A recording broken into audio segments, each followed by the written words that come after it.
हम्म।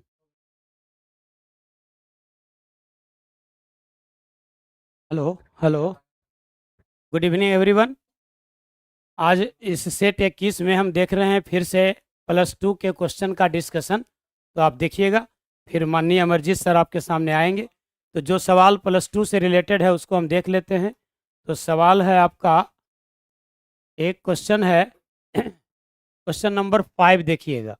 कह रहा है what is the mean deviation of the number 10, 9, 21, 21, 16, 24 from the mean. Mean के लिए तो नंबर रिपीट नहीं होना चाहिए। मीन में नंबर रिपीट नहीं होता है, ये लगता है 2 बार लिखा गया है मीन के लिए। तो आप इसको कंसेप्ट को समझिए। Mean deviation from mean. Mean deviation, deviation from mean, ये आपको निकालना है। तो इसमें क्या करेंगे, हम पहले मीन निकालते हैं। तो अगर इसी डेटा को हम सही मानते हैं तो डेटा को हम मान लेते हैं कि एक्स है वेरिएबल। तो एक्स आपका दिया हुआ है 10, 9, 21, 21, 10, 9, 21, 21, 16 और 24। तो इसको जोड़ेंगे, पहले हम मीन निकालेंगे। तो मीन बराबर क्या हो जाएगा 9 1 10 1 11 6, 17 4 21 का 1 बाकी 2, 1 3 2 5 2 7 1 8 2 10, 101। और डेटा कितना हो गया 1 2 3 4 5 6। तो मीन बराबर होगा 101/6। नहीं, यहाँ पर जो है ना, ये इसको हटा दीजिए। ये 21 नहीं होना चाहिए। डेटा यहाँ पर एक ये नहीं होनी चाहिए 21। तो 21 को हटा देते हैं। तो आप कंसेप्ट को पकड़ लीजिएगा बढ़िया से। डेटा मेन दिया, एक्स दिया हुआ है आपका 10, 9, 21, फिर 16 और फिर 24। तो 9 1 10 6 16 4 20 के सुना बाकी 2, 1 3 2 5 1 6 2 8। तो मीन बराबर होगा 80/1 2 3 4 5 यानी 16। मीन हो गया 16। अब हम निकालते हैं मीन डेविएशन। तो इसको लिखते हैं डेल्टा से। डेल्टा बराबर होगा एक्स माइनस एक्स का मीन और इसका मॉडुलस। मॉडुलस। तो मीन डेविएशन निकाल देते हैं डेल्टा, यानी एक्स माइनस मीन का मॉडुलस। तो 10 में से आप घटा देंगे 16, 10 माइनस 16 यानी मॉडुलस में होगा -6। और आप जानते हैं कि मॉडुलस से बाहर निकलता है प्लस, पॉजिटिव। तो ये हो जाएगा आपका 6। 9 में से 16 घटाएंगे तो ये हो जाएगा 7, होगा -7, लेकिन मोड बदल देगा प्लस में। 21 में से 16 घटाएंगे 5, 16 में से 16 घटाएंगे 0, 24 में से 16 घटाएंगे 8। अब इसको जोड़ेंगे, यानी सिग्मा निकालेंगे डेल्टा का। तो 7 6 13 5 18 और 8 26 होगा। तो mean deviation from mean, mean deviation median से भी होता है, मोड से भी होता है। तो मीन डेविएशन अगर हम मीन से निकालें तो इसका मतलब होगा मीन डेविएशन मतलब डेविएशन का मीन, यानी इसका sigma X minus X dash के modulus divided by number of data. तो ये आ गया आपका 26 divided by number of data कितना था 5। तो 5 पचे 25 और 1 5 दूनी 10, 5.2 ये आ जाएगा। ध्यान दीजिए, हो सकता है कि ये सही भी रहे 21। तो 21 मान के बनाइएगा तो हो सकता है कुछ और आंसर आए, लेकिन मेरे हिसाब से ये 21 नहीं होनी चाहिए। ये 2 बार लिखा गया है, तो ये आंसर आपका 5.2 आएगा। तो मीन डेविएशन कैसे निकालते हैं एक बार फिर से समझिए। पहले हम निकालते हैं मीन। मीन का मतलब हुआ sum of data by number of data. तो सम ऑफ डेटा 80 हो गया, नंबर ऑफ डेटा 5 हो गया, मीन हो गया 16। अब डेविएशन का मतलब होता है डेविएशन फ्रॉम मीन या मीडियन या मोड। तो यहाँ पर कह रहा है डेविएशन फ्रॉम मीन, यानी डेटा में से मीन को घटाएंगे और मोड लगा देंगे। तो 10 में से मीन घटा दिया 16, -6 हो गया 6। इसी प्रकार से सब निकालेंगे। अब इनका मीन, तो इनका मीन का मतलब हुआ इनका summation by total number of data. तो इनका समेशन 26, नंबर ऑफ डेटा 5।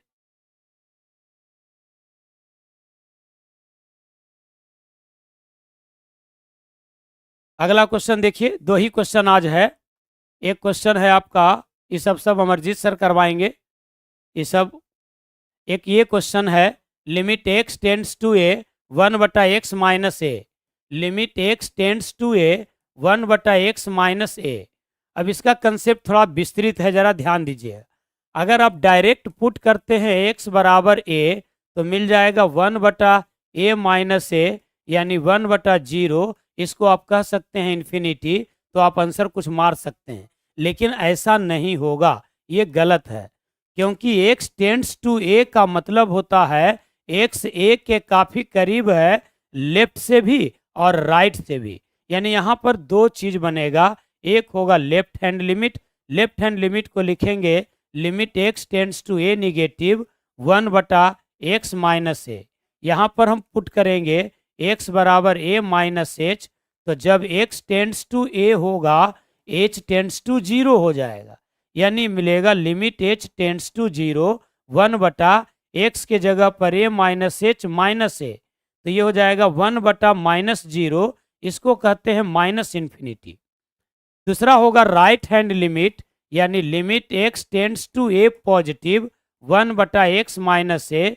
यानी यहाँ पर हम पुट करेंगे x बराबर a प्लस एच, तो जब x टेंड्स टू a होगा h टेंड्स टू 0 होगा। तो अब सवाल हो जाएगा limit h tends to 0 1/x के जगह पर a plus H minus A, यानी 1/0 यानी इन्फिनिटी। यानी लेफ्ट हैंड लिमिट मिला माइनस इन्फिनिटी और राइट हैंड लिमिट मिला प्लस इन्फिनिटी। मतलब left hand limit is not equals to right hand limit. तो अगर आप लिमिट पढ़े होइएगा तो आपको ध्यान होगा कि किसी फंक्शन का लिमिट तब और केवल तब एग्जिस्ट करता है जब लेफ्ट हैंड लिमिट और राइट हैंड लिमिट बराबर हो जाए। यहाँ पर आप देख रहे हैं कि लेफ्ट हैंड लिमिट और राइट हैंड लिमिट एग्जिस्ट नहीं कर रहा है। इसका मतलब इसका आंसर इनमें से कोई नहीं वाली बात नहीं होगी, ऑप्शन होना चाहिए था डज नॉट एग्जिस्ट। तो इस लिमिट का एग्जिस्टेंस नहीं होगा, डज नॉट एग्जिस्ट। तो उस टाइप का कोई आंसर दिख नहीं रहा है। यानी ये सवाल लिखने में मिस्टेक कर दिए हैं, 5 गो ऑप्शन बनाने में। यहाँ उपर्युक्त में से एक से अधिक या कोई नहीं वाली बात नहीं होनी चाहिए थी। ये सवाल लिमिट का है, इसमें अगर कोई वैल्यू नहीं मिलता है तो एक ऑप्शन होना चाहिए डज नॉट एग्जिस्ट। तो इस सवाल का आंसर होगा लिमिट डज नॉट एग्जिस्ट। यही फुल एंड फाइनल है। यही 2 सवाल था। अब आपके बीच आएंगे अमरजीत सर। इसी तरह से हम लोग सभी सेट में सभी सवालों का डिस्कशन करते रहेंगे। जो हमारे हिस्से का होगा 2, 3, 4 सवाल जो भी होगा वो हम लोग करते रहेंगे। बहुत बहुत धन्यवाद।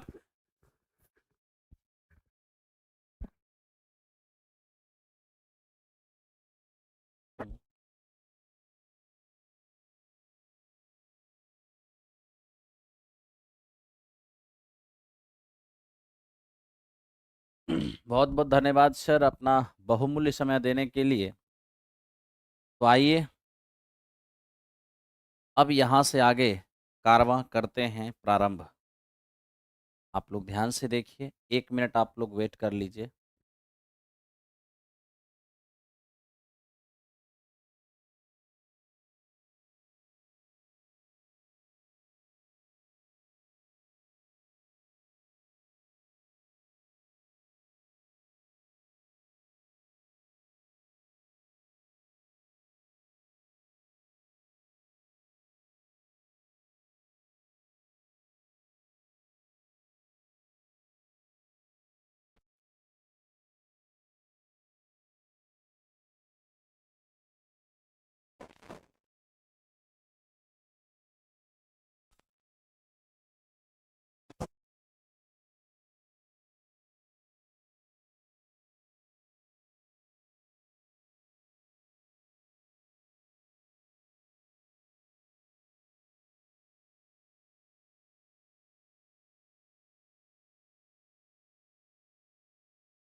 आइए, चलिए सभी को नमस्कार।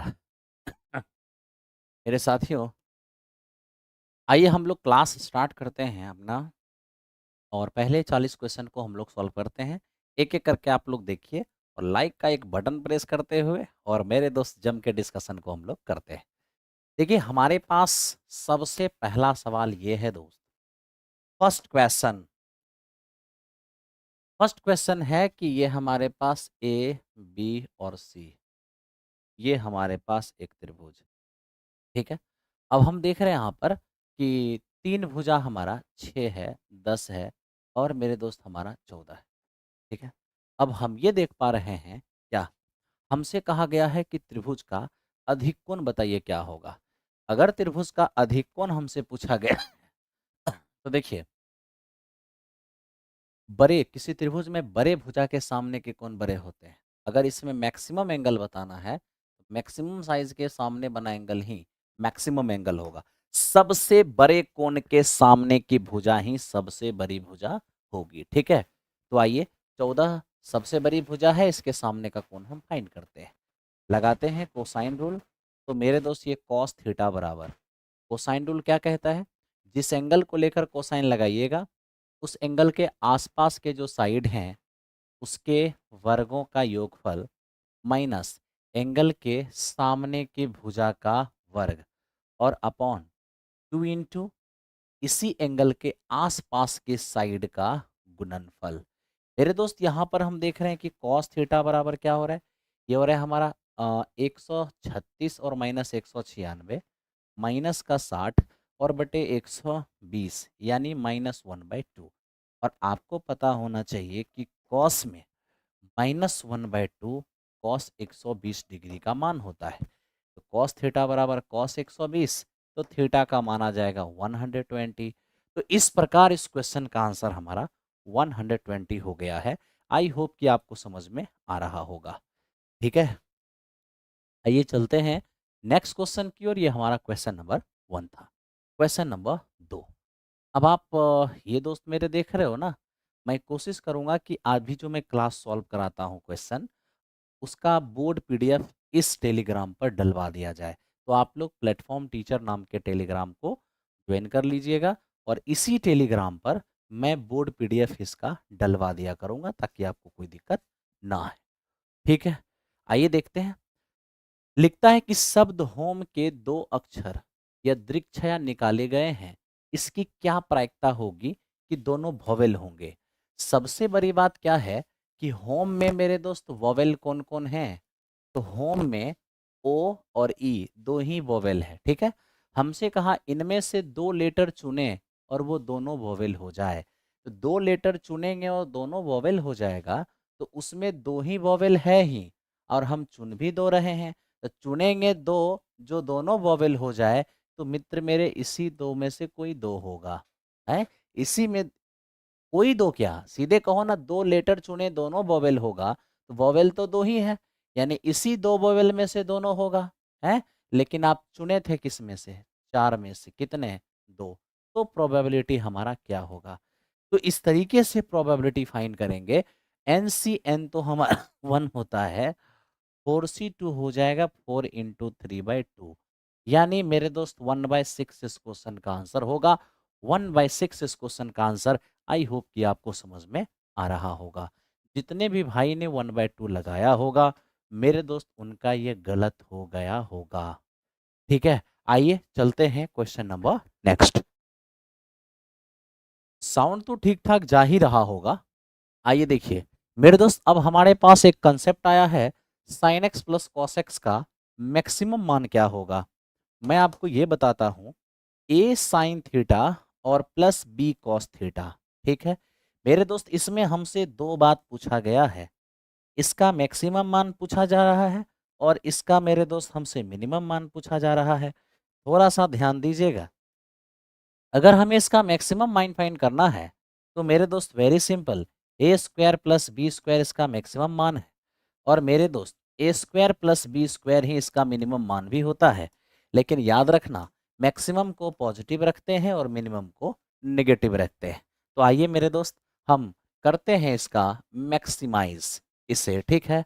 अगर हम इसे मैक्सिमाइज करेंगे तो क्या होगा, रूट के अंदर ए स्क्वायर 1 का स्क्वायर, बी स्क्वायर भी 1 का स्क्वायर, फाइनली हमारे पास रूट 2 हो जाएगा। तो रूट 2 हमारा मैक्सिमम मान हो जाएगा, माइनस रूट 2 इसका मिनिमम मान हो जाएगा। ठीक है, चलते हैं क्वेश्चन नंबर नेक्स्ट की ओर।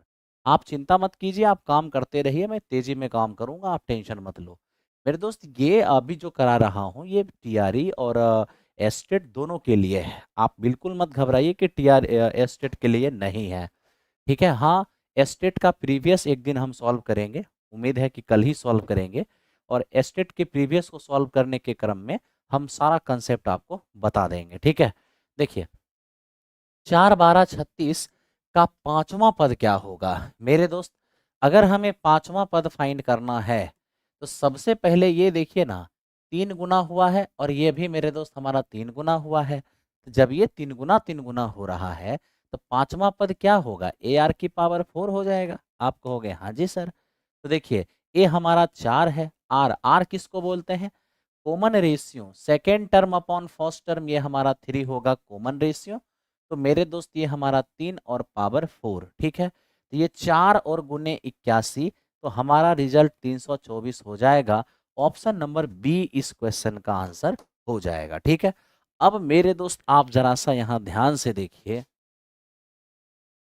मैं आपको बताऊं एक जीपी का जो जनरल टर्म होता है मेरे दोस्त, जीपी का जो जनरल टर्म होता है A A R square, sorry A A R square A R cube, ठीक है, dot dot dot dot dot A R की पावर n-1। तो यही मेरे दोस्त जीपी का nवा पद है, ए आर की पावर n-1। मैंने इसी का इस्तेमाल अभी यहाँ पर किया है ना, n के जगह 5 रखा था तो 5 - 1 हमारा 4 हो गया। ठीक है, उम्मीद करते हैं कि ये चीजें आपको समझ में आ रहा होगा। ठीक है, आप देखिए इसको। समीकरण A X square plus B X plus C बराबर 0, जहां A does not equals to 0 का एक मूल। ठीक है, अब देखो मेरे दोस्त हमें क्या किया है, ये हमें एक द्विघात समीकरण दे दिया है। ठीक है, और इसमें हमें कहा जा रहा है ए डज नॉट इक्वल्स टू 0 का एक मूल दूसरे का 2 गुना है। तो बताइए प्रतिबंध इसमें क्या होगा, एक मूल दूसरे का 2 गुना है, तो मेरे दोस्त दूसरे मूल को अल्फा मान ले, तो एक क्या हो जाएगा उसका डबल 2 अल्फा हो जाएगा। आप कहोगे हाँ, आपको तो पता है ना कि मूलों का योगफल क्या होता है, माइनस बी, तो बी के जगह वहां पर बी ही है और ए के जगह ए ही है, मूलों का योगफल माइनस बी बाई ए। यहाँ से 3 अल्फा का मान माइनस बी बाई ए है। तो मेरे दोस्त अभी ऐसे ही रहने दीजिए, जरूरत पड़ेगी तो देखा जाएगा। इसके बाद मूलों का गुणनफल, तो मूलों का गुणनफल 2 अल्फा इंटू अल्फा, मूलों का गुणनफल क्या होता है c बाई ए, सी हमारा c है, ए हमारा a है, ये हमारा हो जाएगा c बाई ए। ठीक है, अब आप ये देखिए कि मेरे दोस्त ये हमारा हो गया है 2 और अल्फा। ठीक है, 2 और अल्फा स्क्वायर, और मेरे दोस्त ये हमारा c बाई है a।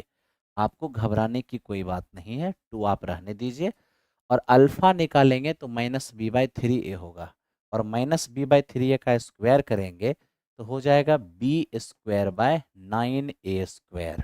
ठीक है, और बराबर, बराबर मेरे दोस्त क्या है, बराबर हमारे पास c/a है, c/a को एज इट इज रहने दीजिए, a से a हमारा कट गया। ठीक है, तो यहाँ हमारा 2b² बराबर क्या होगा, 9a इंटू सी, यानी कि 9ac। तो इस तरीके से 2b² बराबर 9ac, ऑप्शन नंबर भी बहुत आराम से बारीकी से आप कर सकते हो, कोई दिक्कत नहीं होगा। ठीक है, चलिए मेरे दोस्त चलते हैं क्वेश्चन नंबर नेक्स्ट की ओर। बस इसी आदत से तो थोड़ा सा हमें अजीब सा लगता है, इतने अच्छे तरीके से सब कुछ चल रहा है और आपको एक सेक मुश्किल से 3 से 4 सेकंड लगेगा एक लाइक का बटन प्रेस करने में, है ना। फिर भी आप लोग मतलब अपना बिना अटेंडेंस बनाए आप कैसे हैं, बिना गुरु दक्षिणा दिए कैसे शिक्षा ग्रहण करेंगे हैं। तो शिक्षा ग्रहण करना हो तो पहले आपको अटेंडेंस बनाना है, यानी गुरु दक्षिणा प्रोवाइड करना है। नहीं दोस्त मेरे, मजाक कर रहा हूँ, लाइक करना हो ना हो अपना मर्जी पर है, ठीक है। बस अच्छे से समझो मैं पढ़ा क्या रहा हूँ। अब देखो x square minus 2x plus 4 बराबर 0 के मूल अल्फा और बीटा हैं। अल्फा की पावर 5 और बीटा की पावर 5 क्या होगा? दो बात तो समझ में आता है, क्या? मूलों का योगफल माइनस बी, तो बी आपका है -2 और बाई में ए आपका कितना है मेरे दोस्त? 1। तो ये क्या कह देंगे आप? 2 कह देंगे, कहोगे हाँ जी सर। अब मेरे दोस्त यहाँ पर मूलों का अगर हम गुणनफल लेंगे तो ये हमारा c बाई ए होगा। अब c देखिए हमारा कितना है? 4, और a मेरे दोस्त हमारा कितना है? 1। तो कितना हो जाएगा? 4 हो जाएगा। अब आप थोड़ा इसको देखिए कि हमसे क्या मांग रहा है। हमसे कह रहा है अल्फा की पावर 5 और प्लस बीटा की पावर 5। तो मैं चाहता हूं आप दो काम कर लीजिए, क्या? बोथ साइड क्यूब कर लीजिए। A cube plus B cube plus 3ab into A plus B. मैंने बोथ साइड क्यूब इसको किया, इसको 2 का क्यूब 8 हो जाएगा। आप कहोगे हाँ जी सर। अब दूसरा बात क्या? स्क्वायर कर लीजिए both side. A square plus B square plus 2ab, ये मेरे दोस्त क्या होगा? 2 का स्क्वायर 4 हो जाएगा। अब आप यहाँ देखिए कि अल्फा बीटा का मान आपको 4 मालूम है, अल्फा प्लस बीटा आपको 2 मालूम है। तब तो अल्फा क्यू और प्लस बीटा क्यू क्या हो जाएगा? 8। अब 12 दूनी 24 जाके घटेगा माइनस का 16। ये हमारा इक्वेशन फर्स्ट हो गया। अब हम देख रहे हैं अल्फा इंटू बीटा यहाँ पर 4 है, ये जाके घटेगा alpha square plus beta square. ये 8 8 जाके 4 हम घटेगा -4। ये इक्वेशन हमारा सेकेंड हो गया। अब आइए दोनों को मेरे दोस्त मल्टीप्लाई करें, क्योंकि हमें पावर 5 चाहिए। अब मल्टीप्लाई करोगे alpha Q into alpha square, alpha की पावर 5 होगा। Alpha Q into beta square, ये हमारा हो जाएगा alpha Q beta square, plus इसको देखिए beta Q into alpha square beta Q हो जाएगा, plus beta Q into beta square, ये बीटा की पावर 5 हो जाएगा, बराबर यहाँ -16 और -4 गुना करेंगे तो 64 हो जाएगा। मित्र मेरे बस यहीं पे हमारा खत्म हो गया। अल्फा की पावर 5 और बीटा की पावर 5, ई दोनों में आप गौर से देखिए, आपको alpha square beta square common आएगा, यहाँ से अल्फा बचेगा और यहाँ से बीटा बचेगा, बराबर 64। अब देखिए यहाँ पर अल्फा बीटा का मान हमारे पास है 4, तो मेरे दोस्त ये हमारा 4 का स्क्वायर क्या होगा? 16 हो जाएगा। और अल्फा प्लस बीटा, तो अल्फा प्लस बीटा आप यहाँ देखिए 2 है, आप यहाँ 2 डाल दीजिए, बराबर मेरे मित्र 64। तो फाइनली ये जाके क्या घटेगा? अल्फा की पावर 5 प्लस बीटा की पावर 5, 32 जाके घटेगा, ये 32 हो जाएगा और ये इस क्वेश्चन का आंसर हो जाएगा। मैं मेरे दोस्त आपको यही कहता हूं कि सरोज क्वेश्चन नंबर 1 में क्या कहना चाहते हो? क्वेश्चन नंबर 1 में क्या ही परेशानी है? क्वेश्चन नंबर 1 में, ठीक है।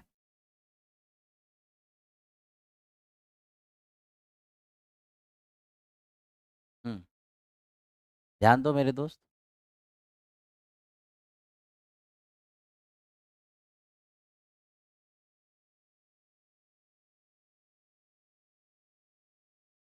अरे क्या है यार, क्रम छोड़ो ना, क्रम से क्या मतलब है? आप कोई फर्क पड़ता है इसमें? अरे आप 6 10 14 कर लीजिए, या आप 6 14 10 कर लीजिए, क्या दिक्कत है? इसमें तो कुछ फर्क ही नहीं पड़ता है। हमको अधिक अधिक कोणीय त्रिभुज में अधिक कोण मांगा है, सबसे बड़े भुजा के सामने का एंगल निकाल दिए, इसमें इतना क्या परेशानी है?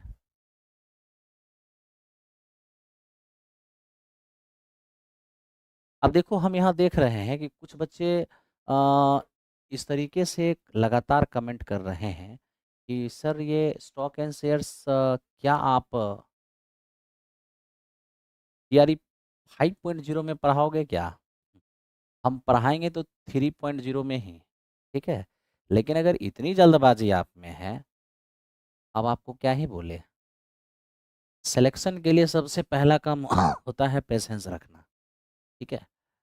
अगर अब ऐसा थोड़ी ना आपकी तरह एक ही काम नहीं ना है जी, आपकी तरह दिन भर बैठे थोड़ी ना रहते हैं, दिन भर क्लास क्लास ही रहता है, ठीक है। तो कुछ भी करेंगे तो टाइम अरेंज करने के बाद ही करेंगे, ठीक है। टाइम जैसे ही अरेंज होगा, ये रात में ही हम, मुझे लगता है कि आज आज तो नहीं, कल परसों और नरसों 3 दिन के अंदर नाइट में ही हम प्लान बना करके और क्लास करा देंगे, ठीक है, क्योंकि दिन में टाइम नहीं मिल पाता है जिसके कारण प्लान नहीं बन पाती है। बाकी आप कटाक्ष करने के लिए करो, कोई भी कटाक्ष में क्या ही कर सकता हूँ। ठीक है, मतलब एक 99.9% अच्छे काम अगर कर लो, 99.9% अगर अच्छे काम कर लो और 0.01% काम में अगर थोड़ा सा लेट हो गया तो आप इतने इतने आप लोग पेशेंसहीन हैं कि आप इसको इग्नोर करते हैं, आप बस इसको पकड़ते हैं। ठीक है, जब आपका क्या बोलते हैं थिंकिंग और आपकी सोच इस प्रकार की होगी तो आप समझ ही लो, बाकी क्या ही बोलना है। ठीक है, आप इसको इग्नोर करते हैं, ठीक है, और आप इसको पकड़ के जपते रहते हैं दिन भर। ठीक है, चलिए आगे बढ़ते हैं, बाकी हम कुछ नहीं बोलेंगे। अगर आप में से कोई ये चाहते हैं कि मैं यूट्यूब पे पढ़ाऊँ नहीं, तो ये आपका मकसद पूरा नहीं होगा। मैं आप यूट्यूब पे पढ़ाऊँगा और रेगुलर पढ़ाऊँगा। ठीक है, चलो ध्यान दो। 3x माइनस 4y बराबर 5, 12x माइनस 16y और बराबर 20 के हल होंगे। हम ये देख पा रहे हैं 3x माइनस 4y और माइनस 5 बराबर 0। एक दूसरा इक्वेशन हम देख रहे हैं कि 12x माइनस का 16y और मेरे दोस्त माइनस का 20 और बराबर 0 क्या होंगे यहाँ पर। इसके लिए नहीं सोचना है, आप a1 बाई a2 कर लो, आप b1 बाई b2 कर लो और आप मेरे दोस्त c1 बाई c2 कर लो। ठीक है, और देख लो कि यहाँ पर क्या होता है। आप देखोगे 1 बाय यहाँ भी 4 होगा, यहाँ भी 1/4 होगा, यहाँ भी 1/4 होगा। तीनों ही जब आपस में इक्वल होंगे तो यहाँ पर क्या होगा, रेखाएं समपाती होंगी, साथ ही साथ मेरे दोस्त संगत होगा। ठीक है, आश्रित होगी और क्या, इनफाइनाइट सॉल्यूशन होंगे। ठीक है, इनफाइनाइट सॉल्यूशन होंगे, अनंत हल होंगे। तो हमें यहाँ पर दिख रहा है कोई भी ऑप्शन ऐसा नहीं है, कोई उभयनिष्ठ हल नहीं होगा, केवल एक उभयनिष्ठ हल होगा। ठीक है, और दो उभयनिष्ठ हल होगा, बिल्कुल भी नहीं। इनफाइनाइट हल होगा तो इनमें से कोई नहीं, यही हमारे इस क्वेश्चन का आंसर होगा। ठीक है, चलिए आगे करते हैं।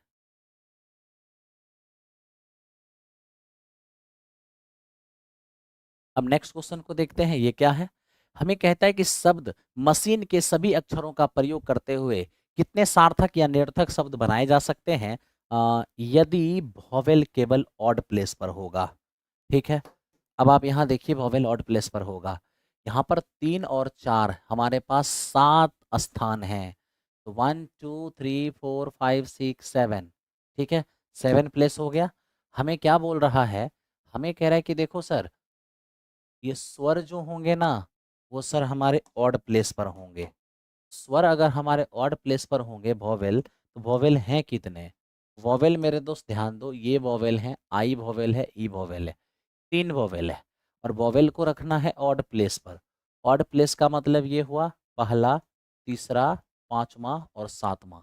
ठीक है, अब हम ये देख रहे हैं चार हमारे पास स्थान 4 है और बैठाने के लिए लोग 3 ही हैं, तब तो 4 स्थान पर 3 लोगों को कैसे बैठाएंगे, 4c3 सॉरी 4p3 परमोट करना है, परमुटेशन का सवाल है।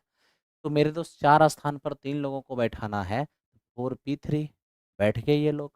लेकिन सवाल ये है कि वॉवेल 3 ही है और स्थान 4 है, तो आप भले ही उन तीनों को इतने तरीके से बैठा रहे हैं लेकिन जगह तो वो 3 ही छेकेगा। आप कहोगे हाँ, तो उसके अलावा कॉन्सोनेंट आप देख लो, कॉन्सोनेंट कितने हैं, 4 कॉन्सोनेंट है, 4 कॉन्सोनेंट है, 4 जगह भी बचा रहेगा क्योंकि ये 3 वॉवेल तो 3 ही है ना। माना कि ऑड प्लेस पर हम बैठाएंगे लेकिन बैठेगा 3 वॉवेल तो 3 ही स्थान छेकेगा, 4 स्थान बच जाएंगे। 4 स्थान पर 4 कॉन्सोनेंट बैठेगा, फैक्टोरियल 4 तरीके से, बिल्कुल सॉल्व कर दो। अब मेरे दोस्त आपको ये पता होना चाहिए कि एन पी आर, यहाँ ध्यान दो, एन पी आर बराबर क्या होता है, फैक्टोरियल एन और by factorial N minus R. ठीक है, लीजिए ये हमारा हो जाएगा फैक्टोरियल 4 और बटे फैक्टोरियल 4 माइनस 3, और फैक्टोरियल 4 का मतलब जानते हैं कितना, 24। फैक्टोरियल 4 यहाँ भी 24 होगा, ये भी 24 होगा, फैक्टोरियल 1 का मतलब 1 ही होता है, तो 576 इस क्वेश्चन का आंसर हो जाएगा। ऑप्शन नंबर ई हो जाएगा इस क्वेश्चन का आंसर।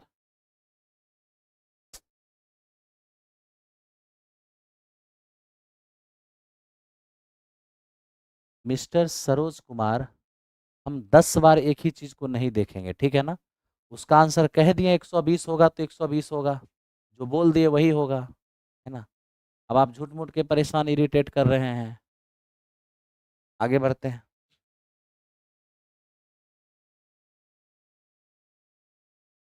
अब देखिए इसको, ये मेरे दोस्त क्या है, कहता है एक भिन्न के अंश और हर दोनों में 2 जोड़ने से भिन्न 9/11 हो जाएगा। अंश हर दोनों में 3 जोड़ेंगे तो 5/6 हो जाएगा। अब देखिए, अंश और हर दोनों में हम 2 जोड़ेंगे तो मेरे दोस्त 9/11 हो जाएगा। और अंश और हर दोनों में 3 जोड़ेंगे, 7/9 में अगर आप 3 जोड़ते हैं तो 12 ये हो जाएगा 10/12 यानी कि 5/6। बिल्कुल मेरे दोस्त, 2 जोड़ेंगे तो 9/11 हो जाएगा और 3 जोड़ेंगे तो 5/6 हो जाएगा। ये केवल और केवल ऑप्शन नंबर ए में हो रहा है, इसलिए ऑप्शन नंबर ए इसका क्या हो जाएगा, आंसर हो जाएगा।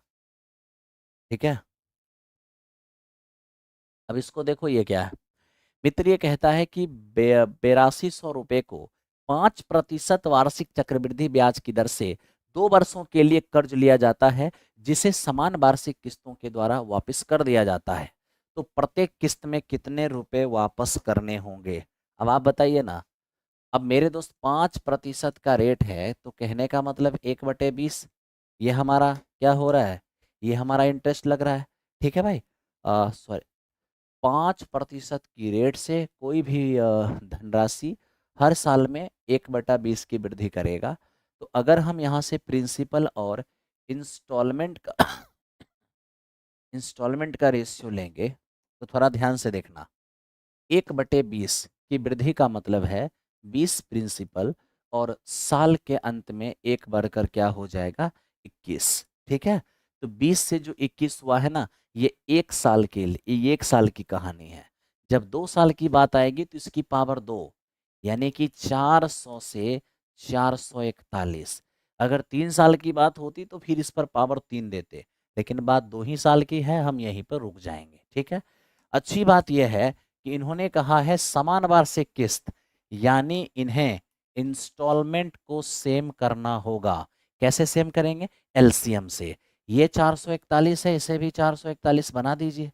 उसके लिए 21 से गुना, उधर 21 से, तो इधर भी 21 से करना होगा। अब देखिए, 441 का पहला इंस्टॉलमेंट जब हम चुकाए हैं, तो मेरे दोस्त 400, ध्यान से देखिए, जब हम 421 का पहला इंस्टॉलमेंट चुकाए हैं, तो हमारा ये 420 रुपये चुका है। जब 441 का दूसरा इंस्टॉलमेंट चुकाए हैं, तो हमारा 400 रुपये चुका है। तो 420 और प्लस 400 कितने हो जाएंगे, 820 हो जाएंगे। ठीक है, अब हम आपसे ये पूछ रहे हैं कि ये जो मेरे दोस्त हमारा 820 रुपये हो जाएगा चुकाने वाली, वो रियल में हमें चुकाना कितना है, तो ये रियल में हमें 8200 चुकाना है। तो 820 का मान अगर 8200 है, तो एक का मान क्या होगा, 10, यानी कि हमारा प्रिंसिपल हो गया 10 गुना। अगर प्रिंसिपल 10 गुना होगा तो इंस्टॉलमेंट भी 10 गुना होगा। आप 10 से मल्टीप्लाई करोगे, ये 4410 हो जाएंगे। ये इस क्वेश्चन का आंसर ऑप्शन नंबर ए हो जाएगा। ठीक है, आइए चलते हैं क्वेश्चन नंबर नेक्स्ट। मेरे दोस्त, मैं तो कहा तो सारे एग्जामिनेशन के लिए है, आप कंफ्यूजन में क्यों हो। ठीक है, बढ़ते रहो। अब मेरे दोस्त आओ जरा सा इस पर चलते हैं, इसकी बात करते हैं। एक समबाहु त्रिभुज का क्षेत्रफल 4√3 है, इसकी परिमाप क्या होगी। ये तो बहुत ही सिंपल है, √3/4 गुने भुजा स्क्वायर, ये हमारा 4√3 है। यहाँ से भुजा का मान 4 होगा, और जब भुजा का मान 4 हो जाएंगे तो परिमाप तो आप जानते ही हो। समबाहु त्रिभुज का परिमाप क्या होगा, 3 गुने भुजा यानी कि 12। तो ये सब बहुत आसान क्वेश्चन है, जिसको आपने खुद ही कर लिया होगा। ठीक है, चलो आगे बढ़ते हैं। एकदम एकदम से कर लिया होगा इसको। ठीक है, चलो आगे बढ़ते हैं। अब ये क्या कह रहा है, 20% और 15% के दो क्रमिक छूट का मेरे दोस्त समतुल्य छूट क्या होगा। छूट दिया जाता है एमआरपी पर, और छूट देने के बाद फाइनली सेल कर दिया जाता है। अब ये देखिए, 20% की छूट का मतलब होता है 1/5 की छूट। और 15% की छूट का मतलब होता है 3/20 की छूट, है ना। 1/5 की छूट का मतलब MRP 5, 1 की छूट देंगे तो 4 में बेचेंगे, और 3/20 की छूट का मतलब होता है MRP 20 और 3 की छूट देंगे तो 17 में बेचेंगे, है ना।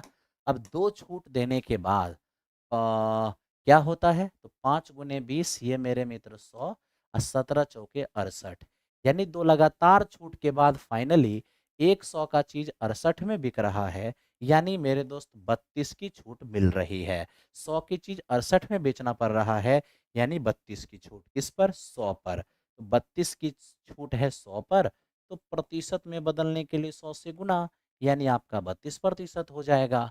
ऐसे भी आप जानते हो, जब बेस में 100 हो तो वैल्यू में जितना कमी या वैल्यू में जितना वृद्धि प्रतिशत में भी वही होता है, ठीक है। चलो चलते हैं क्वेश्चन नंबर नेक्स्ट।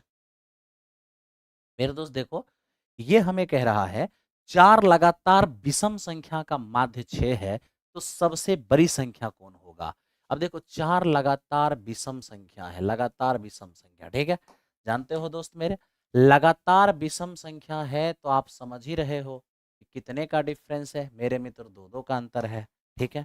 अब कह रहा है इसका माध्य 6 है। आपको पता है जब हर पदों के बीच का अंतर एक समान हो तो एवरेज बिल्कुल मिडिल में होता है, ठीक है। और यही वो स्थान है जो हमारा एवरेज का स्थान है, और वो एवरेज है कितना, तो मित्र मेरे 6 है। अब हम आपसे कह रहे हैं कि ये मेरे दोस्त और ये हम देख रहे हैं क्या कि हमें तो सबसे बड़ा ऑड मांगा है ना, तो मित्र मेरे जहाँ 2 का गैप हो अगर उसके मिडिल में रहेंगे तब तो एक इधर और एक इधर हो जाएगा, हाँ। तो 6 से 1 बढ़कर ये हमारा तीसरा टर्म होगा, 6 से 1 घटकर ये हमारा दूसरा टर्म होगा। हमें सबसे बड़ी संख्या चाहिए, 7 में 2 जोड़ दीजिए तो अगला टर्म हमारा 9 हो जाएगा, यानी सबसे बड़ी संख्या हमारा 9 हो जाएगा। उम्मीद करते हैं समझ में आपको आ रहा होगा। एकदम ऐसा ही आगे बढ़ते रहिए और मेरे दोस्त चलते रहिए। देखिए ये क्या है, टेन थीटा बराबर लंब बटे आधार, तो मेरे दोस्त ये हमारा लंब हो जाएगा, ये हमारा आधार हो जाएगा। अगर हम हाइपोटेन्यूज निकालेंगे तो √6 हो जाएगा, ठीक है। हमें cosec square minus sec square चाहिए। कॉसेक स्क्वायर क्या होता है, कर्ण और बटे लंब। कर्ण हमारा √6 है और लंब हमारा 1 है, स्क्वायर करेंगे 6/1 हो जाएगा। सेक स्क्वायर क्या होता है, कर्ण और बटे आधार, तो √6/5 स्क्वायर करेंगे तो 6/5 हो जाएगा।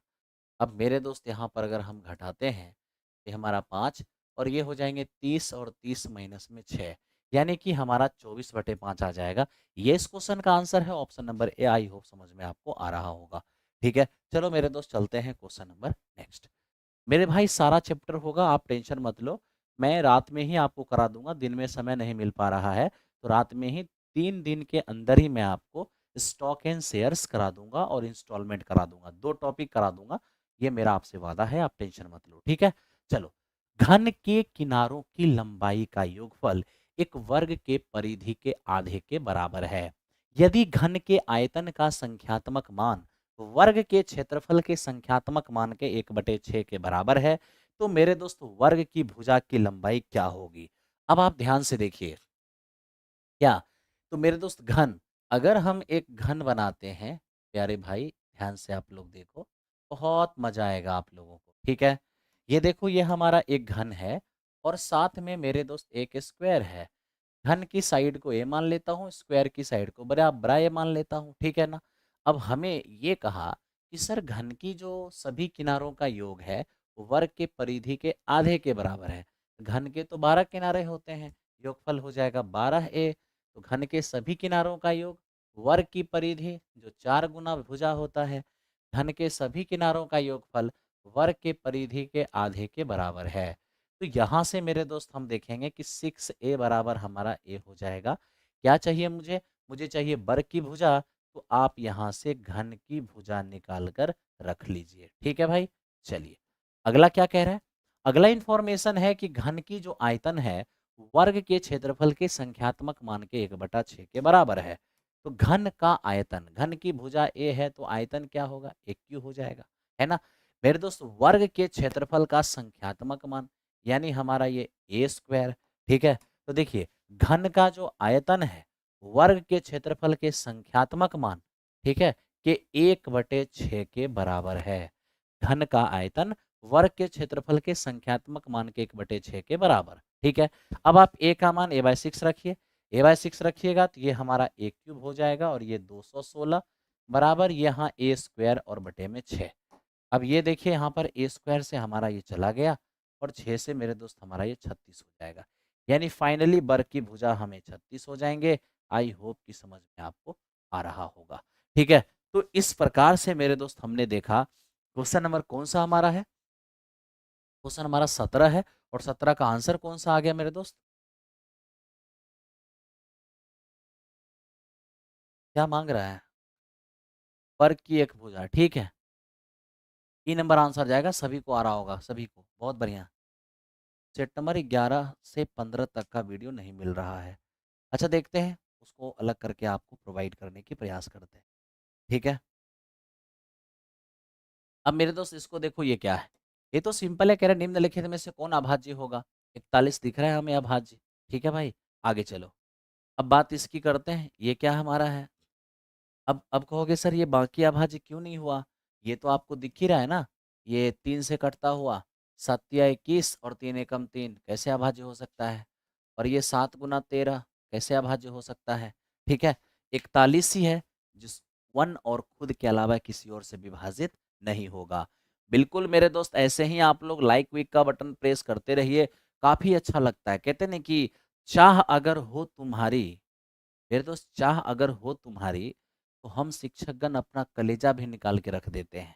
लेकिन जब आपकी चाह नहीं होती है ना, तो हम कुछ भी करना चाहे तो पैर रुक जाता है। मोहब्बत एक तरफ से नहीं, दोनों ही तरफ से होती है। तुम मोहब्बत दिखाओगे, जान अपना तेरे लिए कुर्बान करने की ताकत शिक्षक हमेशा ही रखते हैं। और जान कुर्बान करने का ये मतलब नहीं है कि जान दे देना, कहने का मतलब जान की बाजी लगा देना तुम्हारे लिए, तुम्हारी सफलता के लिए। ठीक है मेरे दोस्त, आओ चलते हैं, इसको देखते हैं। द्विघात समीकरण, 4x² प्लस 4x+1 बराबर 0 के मूलों की प्रकृति होगी। अब आप ये देखो, 4x² प्लस 4x+1 बराबर कितने, 0। ठीक है, मूलों की प्रकृति हमसे मांग रहा है, तो मित्र मेरे ये हमारा 2x का होल स्क्वायर प्लस ये हमारा क्या हो जाएगा 2 इंटू 2x इंटू 1 और प्लस 1 का स्क्वायर। ये तो कॉमन सेंस वाली बात है, कोई भी समझ सकता है, इसको देखते ही समझा जा सकता है ये a प्लस बी की होल स्क्वायर है।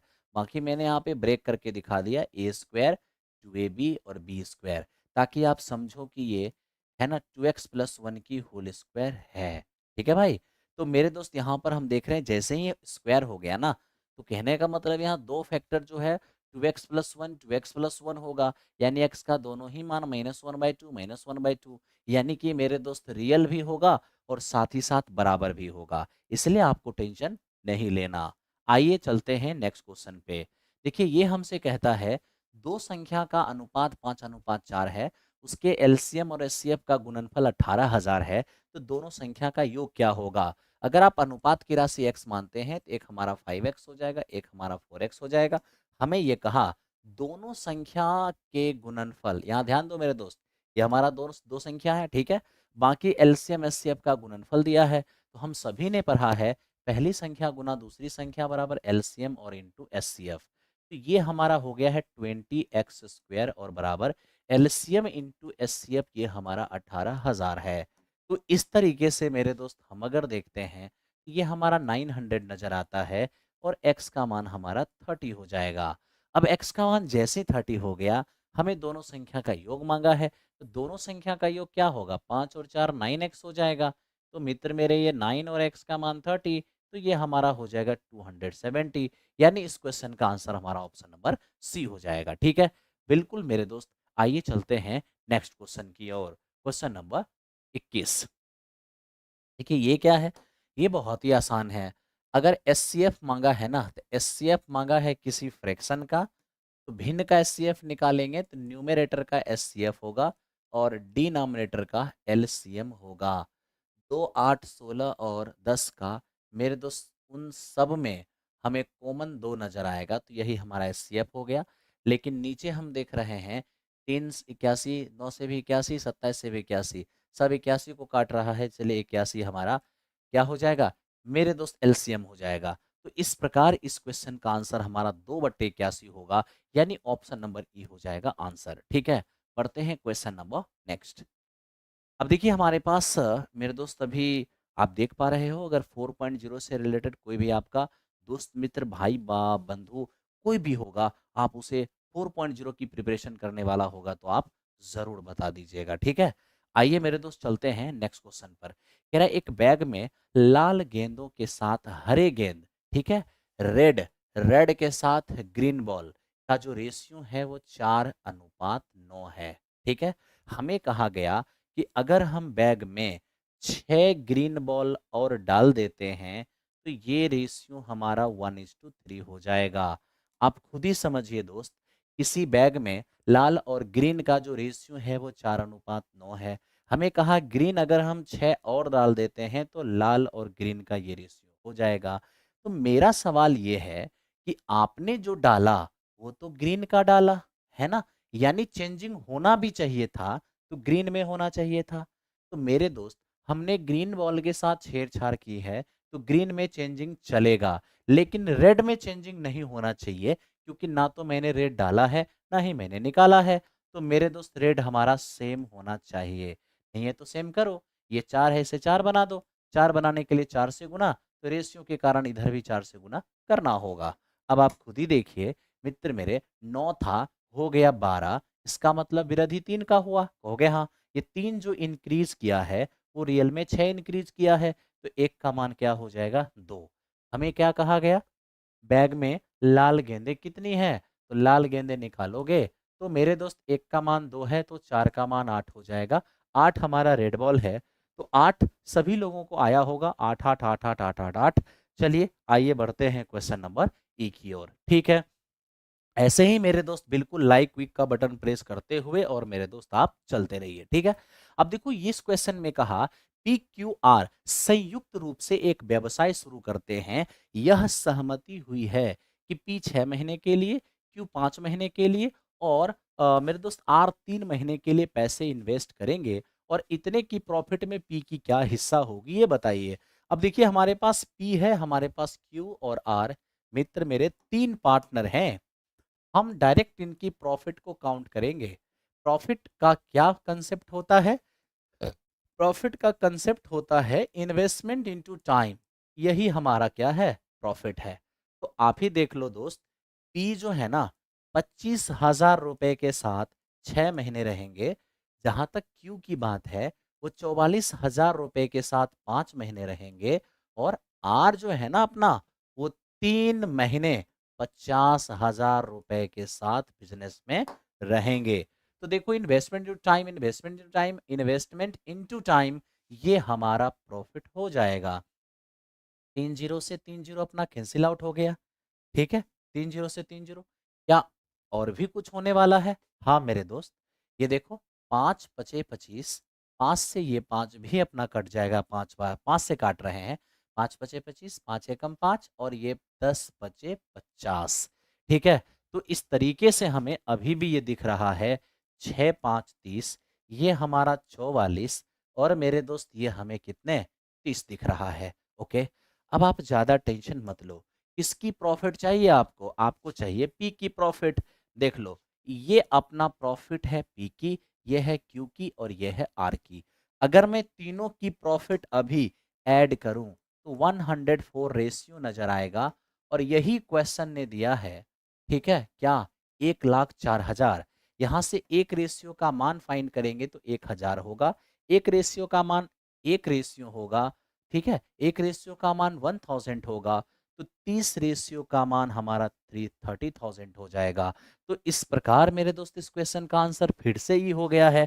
तो आज ढेर सारे आंसर ई हो रहे हैं। ठीक है, आइए चलते हैं क्वेश्चन नंबर नेक्स्ट की ओर। मेरे दोस्त आप जितने भी लोग आते हो प्लेटफॉर्म में, प्लेटफॉर्म के साथ आप जितने भी लोग जुड़े हुए हो, चाहे किसी भी रूप से या एप्लीकेशन पर या आप मेरे दोस्त टेस्ट के रूप में, सभी का स्वागत, सभी का मेरे दोस्त वेलकम है। आइए बढ़ते हैं नेक्स्ट क्वेश्चन पे। अब नेक्स्ट क्वेश्चन को आप देखिए, यदि प्रेक्षण 14 22 16 24 मेरे दोस्त ये 12, 8, 4, 18, 12 और 10 प्रत्येक में 10 की वृद्धि की जाती है, तो इसका नया माध्य क्या होगा? अब देखो मेरे दोस्त, पुराना माध्य तो दिया ही नहीं।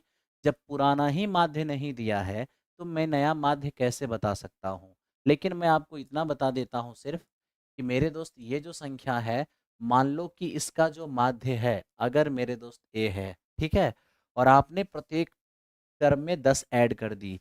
आपने प्रत्येक टर्म में जो भी ऐड किया है, माध्य भी उतना से बढ़ जाएगा। यही इसका कंक्लूजन है। ये क्वेश्चन अधूरा है मेरे दोस्त।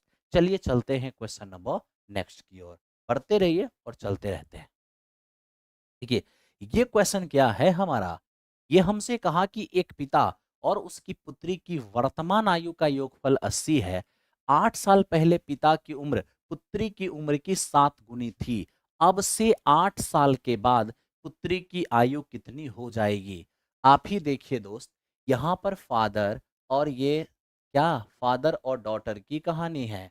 ठीक है, फादर और डॉटर, इन दोनों की प्रेजेंट एज जो है ना मित्र, ये 80 है। लेकिन 8 साल पहले, तो अगर मैं 8 साल पहले की बात करूंगा, पिताजी और डॉटर, तो पिताजी अपनी पुत्री की 7 गुनी, तो पुत्री की उम्र 1 मान लेते हैं, 7 गुनी ये 7 हो जाएंगे। आप कहोगे हाँ सर। मेरे दोस्त आप ही बताओ, अगर मैं यहाँ कुछ देर के लिए अनुपात की राशि x मान भी लूँ, मानना जरूरी नहीं भी है, नहीं मतलब मानना जरूरी है ऐसा कोई बात नहीं है, बिना माने भी हो सकता है, लेकिन मैंने मान लिया ताकि आपको समझ में आ जाए। तो देखो ना, 7x और ये 1x अगर हम ऐड करते हैं तो 8x हो जाएगा। आप कहोगे हाँ सर, लेकिन ये जो योगफल है, कब का योगफल है? 8 साल पहले की। जबकि ये योगफल कब का है मेरे मित्र? ये योगफल आपका 80 जो है ना, ये वर्तमान का है। तो क्या करना होगा?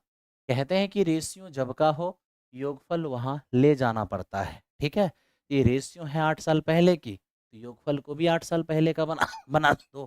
तो वर्तमान में जो 80 का है, 8 साल पहले, तो 8 साल पहले देख लो भाई, दो लोगों का योगफल है ना 80, है ना? दो लोगों की उम्र का योगफल वर्तमान में 80 है। अगर 8 साल पहले जाएंगे तो दोनों के लिए 8-8 घट जाएगा, तो 8x का मान हमारा हो जाएगा 64, यानी x का मान हो जाएंगे 8। अब जब x का मान हमारा 8 हो गया है, तो मेरे दोस्त हम पुत्री का उम्र निकाल लेते हैं। x बराबर 8, ये हमारा 8 का हो जाएगा। लेकिन क्या है ना कि ये रेशियो है 8 साल पहले की, तो ये उम्र भी आया है 8 साल पहले की। 8 जोड़ना होगा, तब आप वर्तमान में आ पाओगे। यानी वर्तमान में आपको 16 नजर आएगा। ये क्या हो रहा है?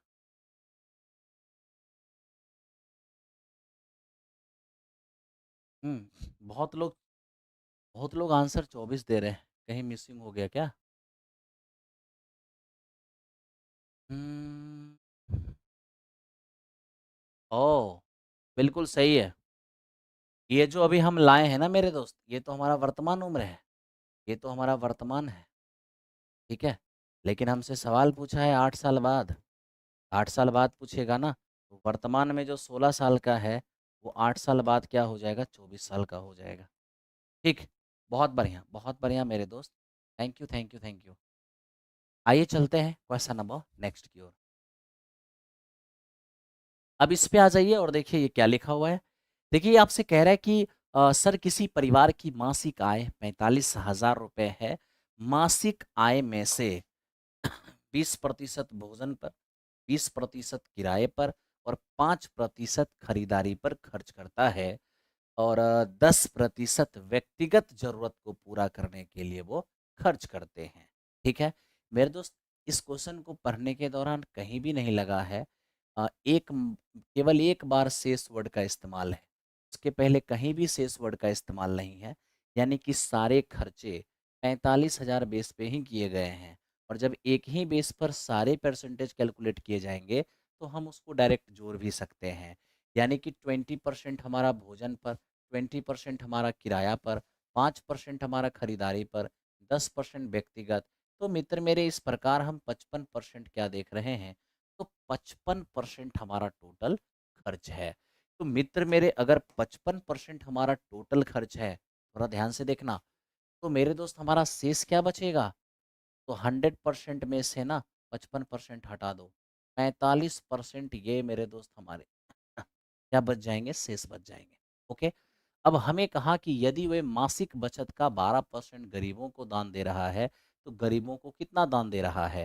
तो देखिए 45,000 रुपए का 45% उसके पास बच रहा है और इसी का 12% वो दान दे रहा है। तो बताइए वो दान दे कितना रहा है? तो इस पॉइंट ऑफ व्यू से अगर सॉल्व करें तो 3 जीरो से 3 जीरो हमारा चला जाएगा। 6 दूनी 12, 5 दूनी 10, 5 से मेरे दोस्त 9 बार में जाएगा। तो ये हमारा हो जाएगा 45 और 9 के 54। ठीक है, आप इसे मल्टीप्लाई कीजिए, मल्टीप्लाई करते ही आपका आंसर आ जाएगा। ठीक है, तो मल्टीप्लाई कर ही लीजिए ना। देखिए 5 चौको 20, अब 5 बचे 25, 25 और 2 27, 4 चौको 16 और 4 पंचे 20, 20 एक 21, यानी ये हमारा क्या हो जाएगा 2400 मेरे दोस्त 30। तो 2430 हमारा ऑप्शन नंबर ए है।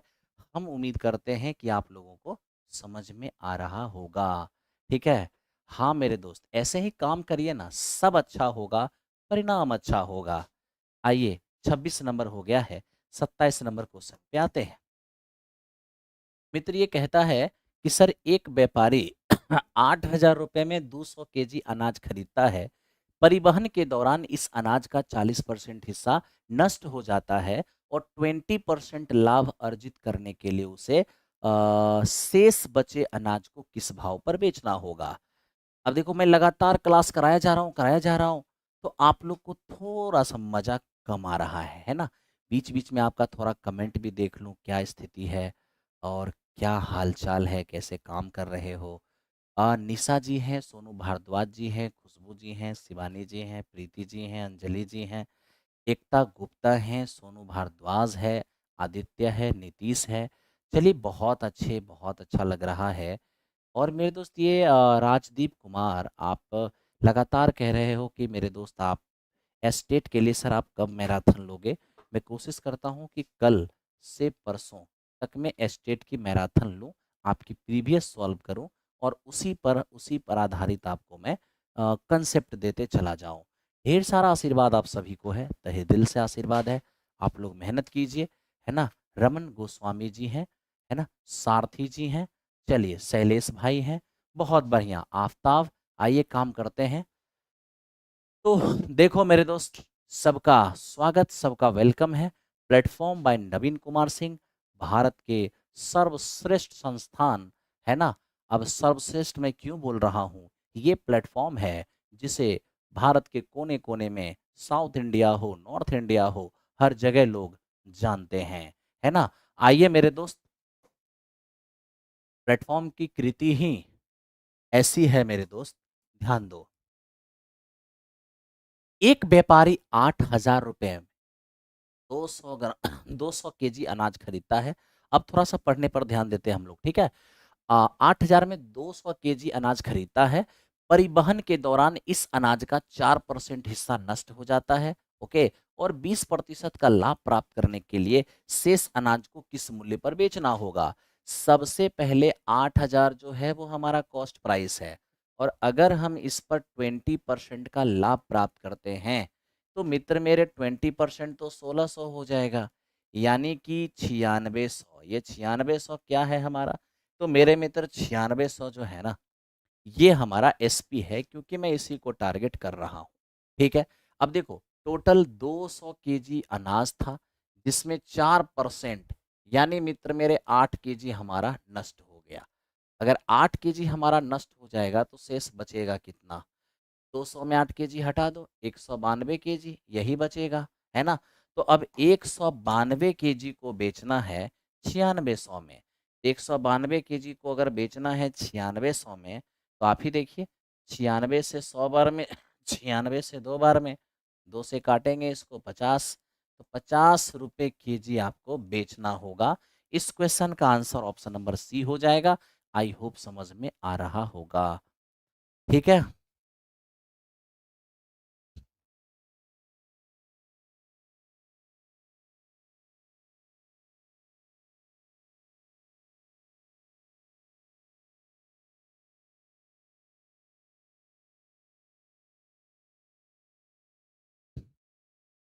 देखो मेरे दोस्त, थोड़ा इसको ध्यान दो। नहीं मेरे दोस्त, अब देखो मैं फ्लो में इस बात को इसमें ध्यान नहीं दे पाया कि पुराना माध्य दिया हुआ नहीं है, पुराना माध्य निकाल तो सकते ही हैं, पुराना माध्य निकाल तो सकते हैं, ठीक है। तो आइए पुराना माध्य हम आपको निकाल दे, पुराना माध्य निकाल सकते हैं। क्षमा इस बात के लिए कि मैं मेरे दोस्त इस पे ध्यान नहीं दे पाया, ठीक है। पुराना माध्य भले ही नहीं दिया हुआ है, लेकिन पुराना माध्य हम निकाल तो सकते हैं। निकाल लीजिए।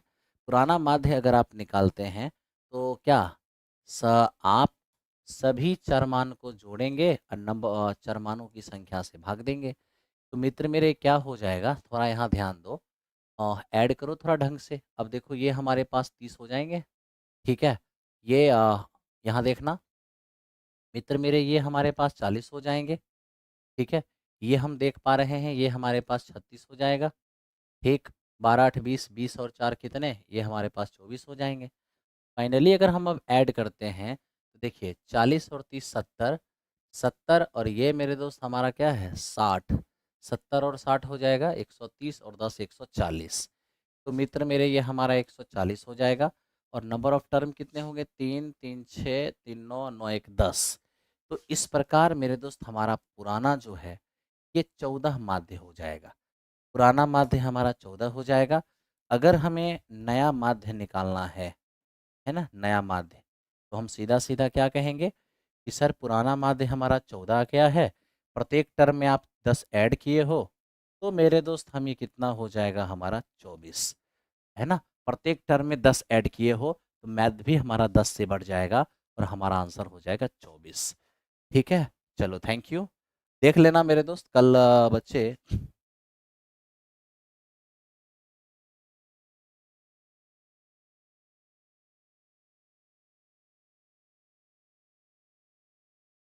थोड़ा 23 भी देख लीजिए। अरे यार अब क्या समस्या है, अरे यार तुम लोग गजब मैथ बनाते हो। ये जरूरी है सिंपलेस्ट करना, कोई आवश्यक नहीं है। तुम्हारा मन है सिंपलेस्ट करो, मन है सिंपलेस्ट मत करो। कोई बाध्यता थोड़ी ना है कि सिंपलेस्ट करेंगे ही, इसकी कोई बाध्यता नहीं है। तुम्हारा मन है तुम कर लो, क्या घबरा रहे हो। चलो मेरे दोस्त क्वेश्चन नंबर 24 के लिए हो सकता है कि सुबह में कोई उल्टा पुल्टा कमेंट कर दे, है ना। तो थोड़ा सा देख लेना, उसको संभाल लेना। उल्टा पुल्टा कमेंट क्या होता है ना कि बच्चे आगे पीछे देखते हैं नहीं, जो मन करता है वो लिख देते हैं, है ना। तो अगर कोई ऐसा कुछ लिखे तो थोड़ा सा देख लेना। आओ मेरे दोस्त, बिल्कुल मेरे भाई, डेली मेरा टाइम 10:15 पर रहता है। आप सभी लोग लाइव आकर पढ़िए, बहुत अच्छा लगेगा। देखो ए और बी मिलकर एक काम को 15 दिनों में पूरा कर सकता है। ए अकेले कार्य करता है और 3/8 कार्य पूरा करता है। शेष काम को बी करता है, जिसके कारण काम खत्म होने में 34 दिन का समय लगता है। अकेले कार्य करते हुए पूरा काम को करने में जो अधिक कुशल ए है उसको कितना टाइम लगेगा। अब देखो मैं आपको इस टाइप का क्वेश्चन बताता हूँ, वेरी वेरी इंपॉर्टेंट क्वेश्चन है। देखिए क्या, ए और बी दोनों मिलकर शुरू से अंत तक, ए और बी दोनों मिलकर शुरू से अंत तक अगर काम करेंगे तो 15 दिन में खत्म हो जाएगा, ठीक है। ये 15 दिन में कब होगा, जब दोनों एक साथ शुरू से अंत तक करेंगे। लेकिन ऐसा हुआ नहीं, ए अकेला आया और 3/8 काम करके चला गया। उसके बाद बी आया और शेष काम किया। तो आप ही बताइए, 8 में 3 काम अगर ए कर देगा तो 8 में 5 काम कौन करेगा, 8 में 5 काम हमारा बी करेगा, ठीक है भाई। 8 में 5 काम हमारा बी करेगा। और इस प्रकार काम को खत्म करने में हमें कितना टाइम लग जाएगा, तो मेरे मित्र 34 दिन का टाइम लग जाएगा। और लगना भी चाहिए, जब दोनों शुरू से अंत तक एक साथ करेगा तो 15 काम। लेकिन जब अकेले अकेले करेगा, कुछ दिन तक अकेला ए करेगा, फिर कुछ दिन तक अकेला बी करेगा, तो स्वाभाविक सी बात है कि दुगुना या उससे ज़्यादा टाइम तो लग ही जाएगा, ठीक है। तो हमें कहता है ए जो अधिक क्षमता वाला है वो अकेले काम को कितने दिनों में करेंगे, ठीक है। तो मेरे दोस्त जानते हो, इस प्रकार के क्वेश्चन को बनाने का जो सबसे स्मार्ट अप्रोच है वो मैं आपको बताता हूँ, ठीक है। आप कहोगे सबसे स्मार्ट अप्रोच कौन सा है, अभी बताता हूँ। ये 15 है ना मेरे दोस्त, 15 का फैक्टर ले लो। 15 का सबसे बड़ा फैक्टर वो खुद होता है, उसके बाद 5, उसके बाद 3, इसी तरीके से बढ़ता जाएगा। और अब क्या करना है मेरे दोस्त, कि ये जो हमारे पास ये 15 दिख रहा है और इसका, इन दोनों का मेरे दोस्त एलसीएम, 15 और 8 का एलसीएम तो 120 होगा। देखो ऑप्शन में, क्या कोई 120 से कटने वाला है? बिल्कुल भी नहीं। ठीक है, तो मेरे दोस्त ये हमारा फेल्योर हो गया। 5 और 8 40, 5 और 8 का एलसीएम 40, क्या 40 से कोई कटने वाला है? बिल्कुल भी नहीं। मेरे मित्र 3 और 8 24, 3 और 8 का एलसीएम 24, देखो 24 से कटने वाला कोई है? तो मेरे दोस्त हमें ये दिख गया है। अब जैसे ही हमें दिखा तो हम तुरंत चेक करेंगे कि क्या यही तो मेरा आंसर नहीं है। आइए मेरे दोस्त हम चेक करते हैं। अब आप जैसे ही चेक करोगे, यानी एक के द्वारा फिनिशिंग टाइम जो है ना, आपने 24 24 माना है। अब ये 24 ही मेरा आंसर होगा जब वेरिफिकेशन होगा तब। अब वेरिफिकेशन कैसे करना है? ए का मान मान लिए कि ए 24 दिन में खत्म कर देगा। ठीक है, कैसे वेरीफाई करना है? तो हमें पता है कि ए और बी दोनों मिलकर काम को मेरे दोस्त 15 दिन में करते हैं। अब आप बताइए, जिस काम को दोनों मिलकर 15 दिन में, उस काम को ये अकेला 24 दिन में, तब तो इन दोनों का एलसीएम क्या? इन दोनों का एलसीएम 120, टोटल काम हो जाएगा 15 अठे 120 और 24 पंचे 120, यानी ए की इफिशियंसी हमारा 5 है और ए बी का मेरे दोस्त 8 है। 8 में अगर ये 5 है तो बी कितना हो जाएगा? बी हमारा हो जाएगा 3। और अब ध्यान से आपको देखना है, कराइए। तो मेरे दोस्त ए क्या कितना कर रहा है? टोटल काम का 3/8, टोटल काम है हमारा 120, 120 का 3/8 काम करेगा ए अपनी क्षमता 5 से। तो 8 पंचे 40, 40 तिया 3 तिया 9, तो मेरे दोस्त यहाँ पर हमें 9, क्या 9? तो ये हमारा 9 मेरे दोस्त टाइम है, 9 दिन टाइम है। अब बी से करवाइए बाकी काम। 120 का बी क्या कर रहा है मित्र? ये 5/8 कर रहा है। किस क्षमता से करेगा? अपनी क्षमता से करेगा। 24 24 पंचे 120 और 5 बचे मेरे दोस्त ये 25। तो अब देखिए, यहाँ हमें 9 दिन, यहाँ हमें 25 दिन, 25 और 9 कितना हो जाएगा? 34। बस हमें यही वेरीफाई कराना था, क्या वाकई 34 दिन लगता है?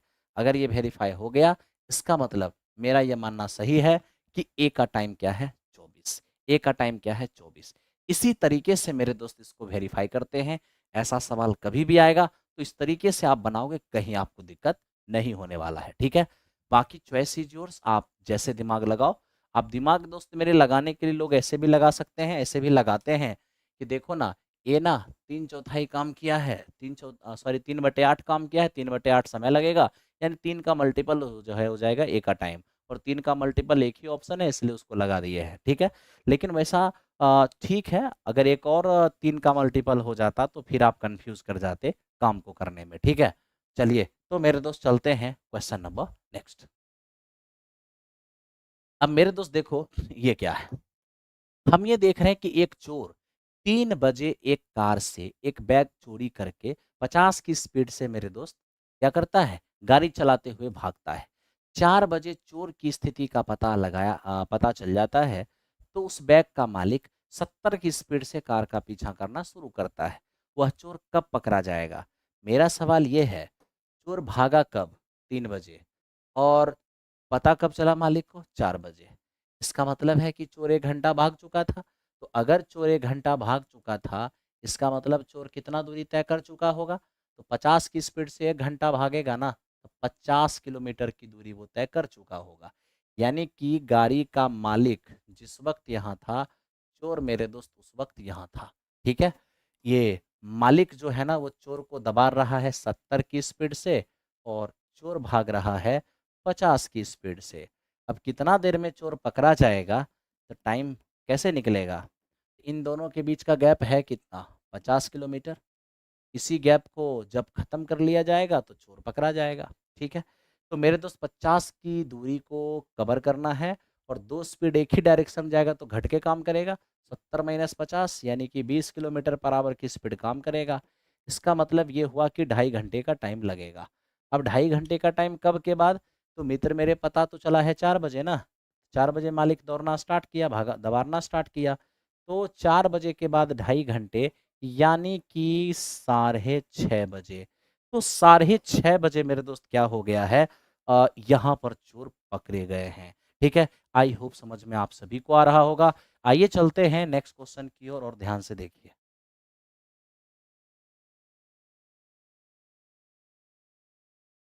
जो 28 नंबर हम बताए हैं आपको समझ में नहीं आया है, तो आप ये जान लीजिए कि इसका क्वाड्रेटिक इक्वेशन पर ये क्वेश्चन बनेगा और पूरा एक पेज में बनेगा। मैंने आपको टेक्निक दिया है, टेक्निक को अगेन एंड अगेन देखिएगा, ठीक है? तो मेरे दोस्त आपको समझ में आ जाएगा। बाकी टाइम एंड वर्क के जो ये टाइप हैं 2018-19 में मेरे दोस्त काफ़ी फेमस हुआ था। ऐसा होगा तो 10 क्वेश्चन सॉल्व करके आपकी सेवा में डाल दिया जाएगा।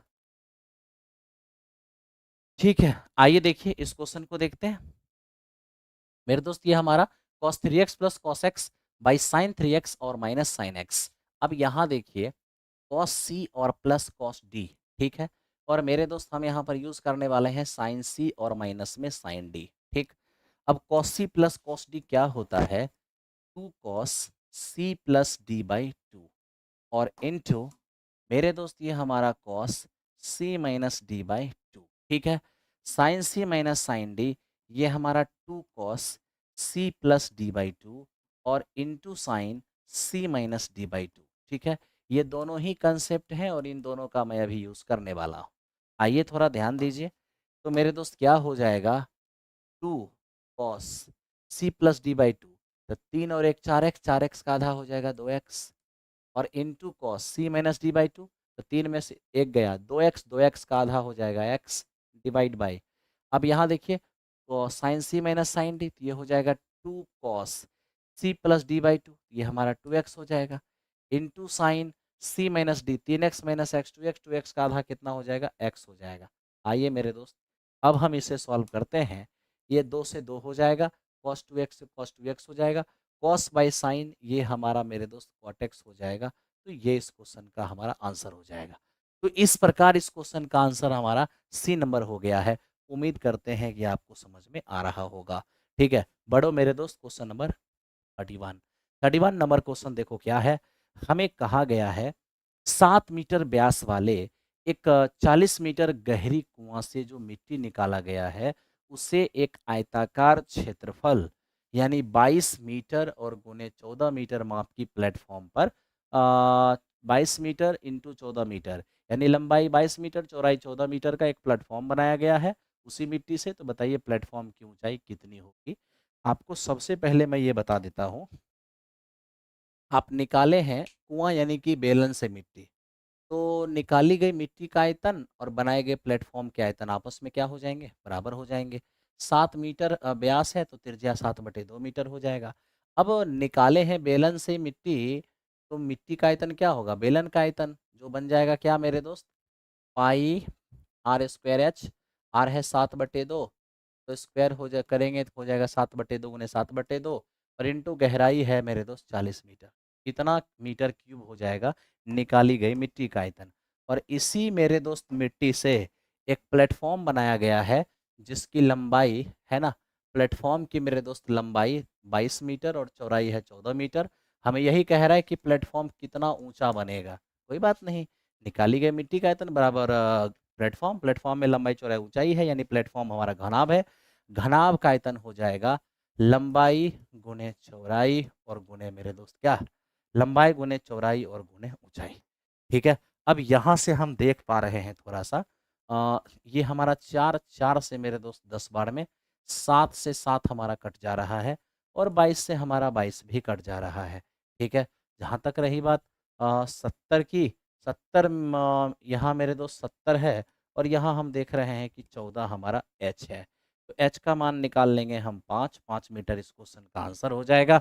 आई होप कि आप सभी को ये बात समझ में आ रहा होगा। चलिए एकदम ऐसे ही मेरे दोस्त लाइक क्विक का बटन प्रेस करते रहिए और गर्दा उड़ाते रहिए। ठीक है, अब इसको देखिए ये क्या है? मेरे दोस्त हम ये देख रहे हैं यहाँ पर थोड़ी सी गड़बड़ी है मेरे दोस्त। एक किलोमीटर को आप 11 किलोमीटर कर लीजिए। ठीक है, 1 किलोमीटर को आप क्या कर लीजिए? 11 किलोमीटर। ओके, ध्यान दीजिए। आप जानते हो हमारे पास एक पहिया है और एक पहिए की जो त्रिज्या है ना 0.5, 0.5 का मतलब होता है 1/2 मीटर। ये पहिए की त्रिज्या है। हमें कहा 11 किलोमीटर की दूरी तय करूंगा तो कितने चक्कर लगाने होंगे? आपको पता होना चाहिए कि चक्कर की संख्या बराबर क्या होता है? आपने कितना डिस्टेंस ट्रेवल की है, डिस्टेंस और अपॉन एक राउंड में ट्रेवल डिस्टेंस, जिसे परिधि कहते हैं, सरकमफेरेंस कहते हैं। कितना दूरी तय किया गया, उसमें एक चक्कर में तय की गई दूरी से डिवाइड करेंगे, पता चलेगा कितने चक्कर लगाने होंगे। अब सबसे पहली बात क्या है कि मेरे दोस्त हम यहाँ देख रहे हैं डिस्टेंस 11 किलोमीटर यानी 11,000 मीटर, ये हमें ट्रेवल करना है। परिधि क्या होता है 2 पाई आर, 2 पाई का मान 22/7 और आर कितने हैं, आर है हमारा 1/2। ठीक है, अब आइए मेरे दोस्त काम करते हैं।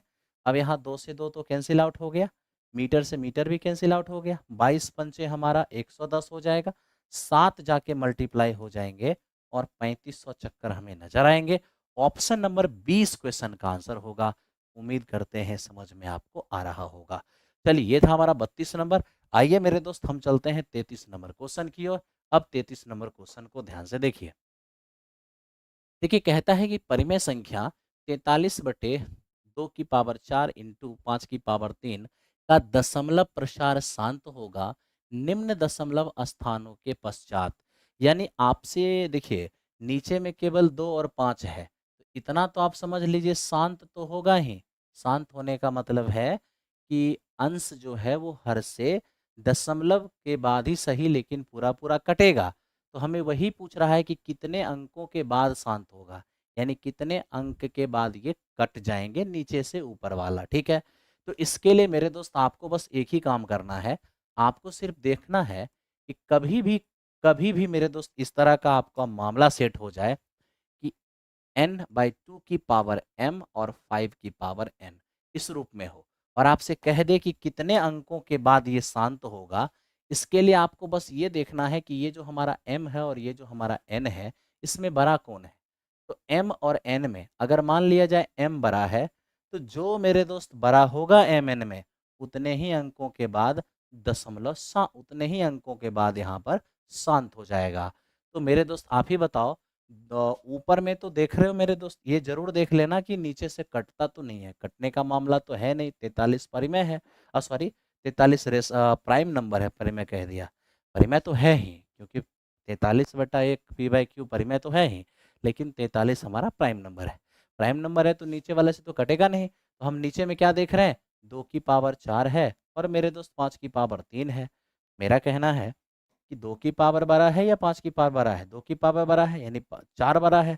4 बड़ा है, इसका मतलब ये हुआ कि 4 अंक के बाद दशमलव प्रसार शांत होगा। ये मेरे दोस्त एक बेहतरीन कंसेप्ट है। ध्यान से आप मेरे दोस्त देखते रहिए, ठीक है, और आप काम करते रहिए।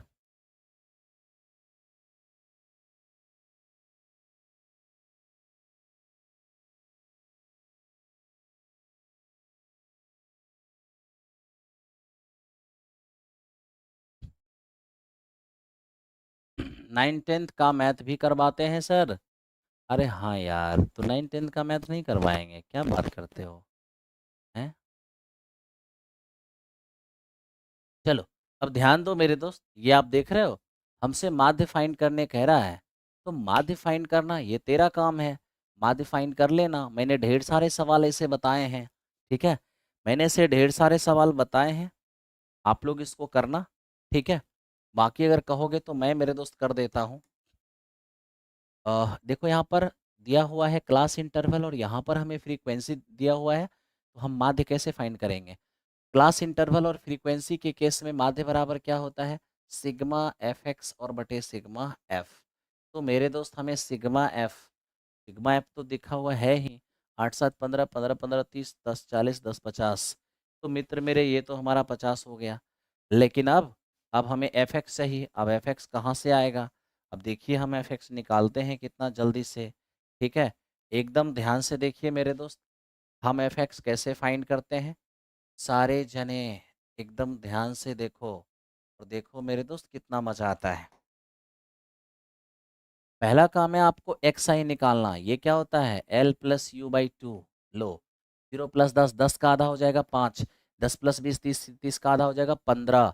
ठीक है, तो देख क्या रहा है, यहाँ पर 5, यहाँ पे 15, 10 बढ़ रहा है, 10 बढ़ाओ, 10 बढ़ाओगे 25 हो जाएगा, 10 बढ़ाओगे 35 हो जाएगा, 10 बढ़ाओगे ये मेरे दोस्त हमारा 45 हो जाएगा। ठीक है, अब यहाँ से मैं देख रहा हूँ, सब लोग देखो, एफ एक्स फाइंड करना है, करो फाइंड, बताओ। 7 बचे, ये हमारा 35 होगा। 10 गुने 15 150 होगा। 15 गुने 25 तो 15 पचे 75, 15 दूनी 30 7 37, 8 और गुने 35 8 पंचे 40, 24 4 28 और ये मेरे दोस्त हमारा 450। तो इस तरह से हमने एफ एक्स देखा। अब हमें सिग्मा एफ एक्स निकालना है। तो अगर हमें सिग्मा एफ एक्स निकालना है तो सबको ऐड करना होगा। 5 5 10 जीरो हो जाएंगे। 3 5 3 8 8 7 15 15 8 23 23 5 28, तो 28 और 1 हो जाएगा 29। ये 4 2 6 6 4 10 10 और 2 12, यानी मेरे दोस्त ये हमारे पास 1290 नजर आया। जीरो जीरो हमारा खत्म हो गया। ठीक है, तो हम यहाँ पे अब क्या देखेंगे, जोड़ के कितना आ गया भाई, जोड़ के कितना आ रहा है। हाँ हाँ बिल्कुल। तो मेरे दोस्त ये 5 दूनी 10, बचेंगे 2 और 5 बचे 25 और 5 अठे 40, यानी 25.8 आ रहा है। 25.8। Very very good, very very good. चलो मेरे दोस्त चलते हैं नेक्स्ट क्वेश्चन की ओर। अब इस पे आ जाओ मेरे दोस्त। ये देख रहे हो आप, ये आपका 4.0। ठीक है दोस्त मेरे, 6 to 8 9 10th math science and science. ठीक है, 80 मार्क्स प्लस जीएस, ये सारा एक साथ आपको 1499 में मिल रहा है 4.0 के लिए। आपके जो भी साथी आसपास में जो कोई भी 4.0 की प्रिपरेशन करना चाहते हैं, उन्हें आप ज़रूर बता दीजिएगा इसके बारे में। ठीक है, डिस्कशन और प्लेटफॉर्म का प्रैक्टिस सेट बना लिया जाए, क्या सिलेक्शन के करीब पहुंचा जा सकता है। हाँ मेरे दोस्त, बिल्कुल पहुंचा जा सकता है, बिल्कुल।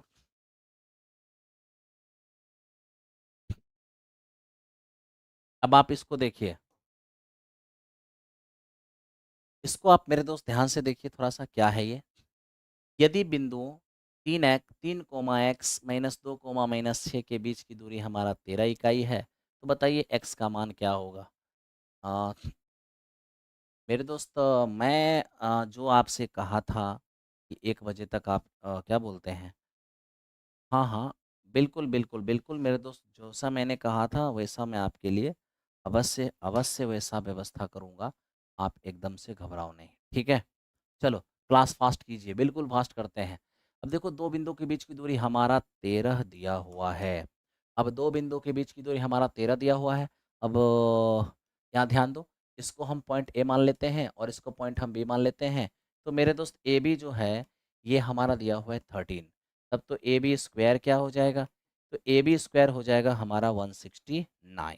ठीक है, अब देखो अच्छे से, ए बी स्क्वायर कैसे फाइंड होगा, दो बिंदु के बीच की दूरी, एक्स के डिफरेंस का स्क्वायर, ये हमारा है वो 3, और मेरे दोस्त माइनस माइनस प्लस 5 हो जाएगा। वाई के डिफरेंस का स्क्वायर, यहाँ पर एक्स है और मेरे दोस्त ये माइनस माइनस हो जाएगा प्लस, और बराबर हो गया 169।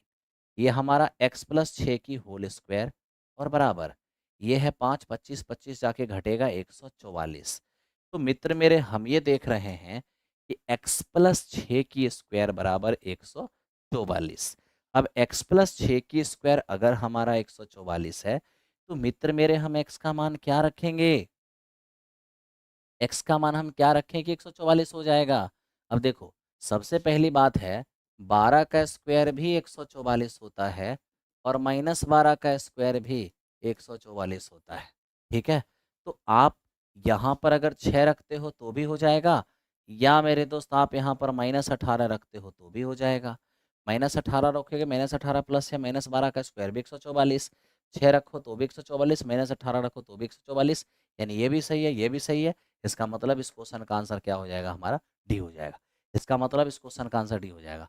मैं मेरे दोस्त आप लोगों से एक बात कहता हूँ, अभी मैं कुछ ही क्षण के बाद ये डिस्कशन ये खत्म होगा तो मैं हाँ हाँ बिल्कुल बिल्कुल बिल्कुल, आज भर मेरे दोस्त आप लोग 40 क्वेश्चन का डिस्कशन करोगे, लेकिन कल से 40 क्वेश्चन की डिस्कशन नहीं, कल से मेरे दोस्त मैंने जैसा आप लोगों से कहा था बस वैसे ही आपके लिए होगा। आप बिल्कुल मत घबराइए। अब ज़्यादा चाहिए, हाँ हाँ ठीक है, अब ज़्यादा ही मिलेगा। मैं कल से सारी विधि व्यवस्था, क्योंकि सुबह में क्लास रहता है, सारी विधि व्यवस्था मैं इकट्ठे कर लूँगा। विधि व्यवस्था कहने का मतलब यह है कि मुझे आप लोगों की सेवा में, है ना, एकदम पुराने 2.0 के अंदाज में मुझे वनवास धारण करना होगा, और वनवास धारण करेंगे और आपकी सेवा ज़बरदस्त तरीके से करेंगे, ठीक है? वनवास धारण करने का मतलब समझते हैं ना? है ना? आइए देखिए। कह रहा है कि दो संकेंद्रीय वृत्तों की त्रिज्याएं 19 और 16 है, तब इन वृत्तों के द्वारा घिरे वलय का क्षेत्रफल क्या होगा? इन दोनों के द्वारा घिरे वलय का क्षेत्रफल क्या होगा? अब आप मेरे दोस्त इसको प्यार से देखिए, ठीक है? आप इसको प्यार से देखिए।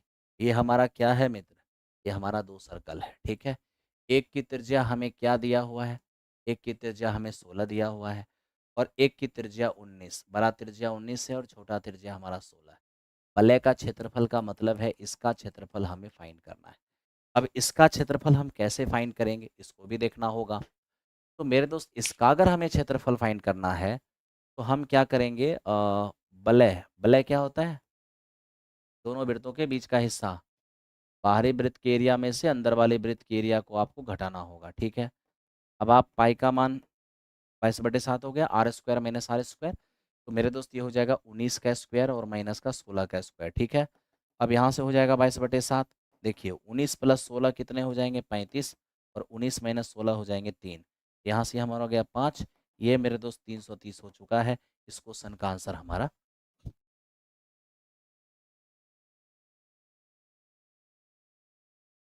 ठीक है, आओ